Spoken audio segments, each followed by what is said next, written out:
अभिलाषी। काशी विश्वनाथ में बसे हैं अभिलाषी। दानियों में दानी भोलेनाथ कैलाशी। काशी विश्वनाथ में बसे हैं अभिलाषी।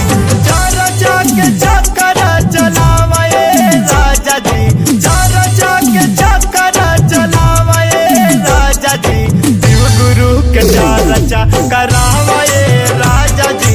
शिव गुरु के चर्चा करावे राजा जी। करावे राजा जी। करावे राजा जी। करावे राजा जी। करावे राजा जी। शिव गुरु के चर्चा करावे राजा जी। शिव गुरु के चर्चा करावे राजा जी। शिव गुरु के चर्चा करावे राजा जी।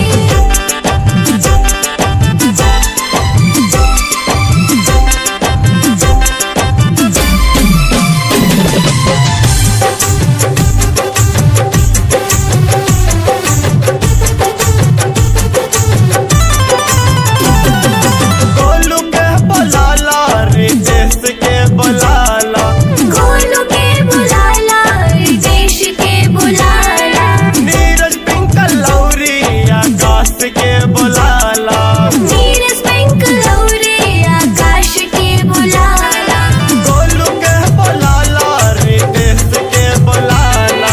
नीरज पिंकल लौरी आकाश के बुलाला। ढोलक मजीरवा बजा दे राजा जी। ढोलक मजीरवा बजा दे राजा जी। शिव गुरु के चर्चा करावे राजा जी। शिव गुरु के चर्चा